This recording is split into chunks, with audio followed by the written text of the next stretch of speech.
Hello. Aujourd'hui, on va voir comment on modifie le mot de passe dans Gmail. Donc, vous commencez à connaître le logiciel Gmail, mais il arrive que soit pour la première création de mot de passe, comme Gmail envoie le mot de passe par email, il vous faudra le modifier pour que ça soit plus facile pour vous de le retenir. Parce qu'un mot de passe n'est pas censé être écrit sur une feuille, sur une petite fiche qu'on colle sur l'écran, ça ne sert à rien.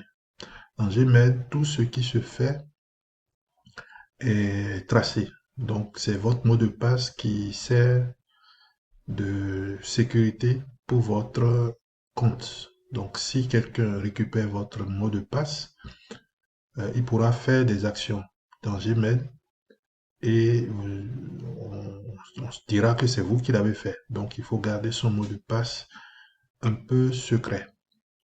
Donc, j'ai créé un compte dont le nom d'utilisateur identifiant, c'est Dr Linux, je pense, hein. Et j'ai copié le mot de passe. Donc, j'ai reçu le mot de passe par email. Donc, j'ai été dans ma boîte email. J'ai vu le nom d'utilisateur qu'on m'a créé et j'ai vu le mot de passe. Donc, la première connexion, il va me laisser passer.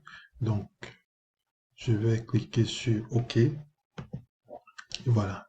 Donc, je suis dans l'interface. Bon, évidemment, j'ai créé un compte avec un compte administrateur parce que je vais l'utiliser plus tard pour montrer d'autres choses. Sinon, selon le compte qu'on va vous créer, vous serez peut-être caissier, vous serez médecin, vous serez gestionnaire de stock, etc.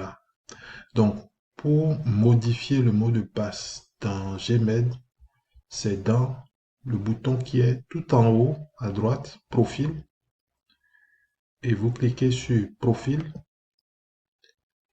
et vous allez sur le second onglet qui est là, modification du mot de passe.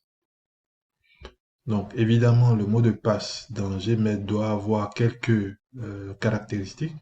Donc, il faut qu'il y ait au moins 8 caractères. Bon, ça, on l'a fait il y a quelques temps. Maintenant, on peut même augmenter le nombre de caractères, mais au moins, il faut qu'il y ait 8 caractères. Il faut qu'il y ait au moins une lettre majuscule et au moins un chiffre. Donc, on vous prévient, tant que vous allez créer un mot de passe et qu'il ne va pas respecter ces caractères, Gmail ne va pas autoriser la modification. Donc, pour le modifier, donc, il faut cliquer sur modifier. Donc, là, on vous demande le mot de passe actuel, donc celui que vous avez reçu par mail. Donc, je le mets là et je vais mettre un nouveau mot de passe. Bon, comme je suis sur Firefox, il me propose un mot de passe parce que j'avais configuré cette option. Mais il ne faut pas choisir ça. Il faut trouver un mot de passe qui vous permet, que vous pouvez retenir sans l'écrire et sans que vous ne devez pas écrire quelque part. Donc, moi, lors des formations, je dis souvent aux personnes qui doivent retenir des mots de passe de trouver soit une phrase, soit une chanson qu'ils aiment bien, qu'ils aiment fredonner, ou bien une situation qui leur est familière, une phrase qui, donc, quelque chose, soit une chanson, soit une phrase qui a au moins, au minimum, 8 mots, et je commence par écrire les mots en commençant par la phrase par une lettre majuscule. Donc, je prends le premier caractère de chaque mot de cette phrase que je transforme en mot de passe. Et j'essaie de mettre un chiffre dedans. Donc, ça peut être euh, n'importe quoi. Quelque chose à 15 ans, je ne savais pas écrire ni lire. Bon, j'invente ça comme ça, mais vous trouvez une phrase qui comporte au moins 8 caractères, qui comporte au moins 8 mots. Et avec les premiers mots, les premières lettres de chaque mot, vous composez la phrase et vous pouvez mettre un point ou bien une virgule dedans pour pouvoir vous rappeler. Donc, en voulant taper cette phrase, vous n'avez donc pas besoin de l'écrire.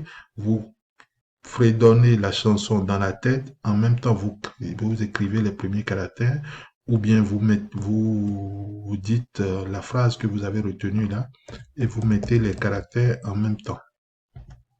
Donc moi j'ai déjà mon mot, je ne vais pas vous le montrer évidemment.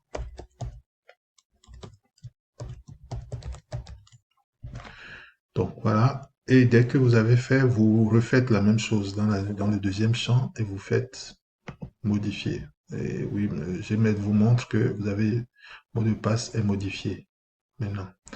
Donc désormais, le mot de passe qui vous a été envoyé par email n'est plus valable. Donc si je ferme et je me déconnecte, donc c'est Doctor Linux. Et je vais mettre donc mon nouveau mot de passe que je viens de créer. Et c'est celui-là qui doit fonctionner. Voilà.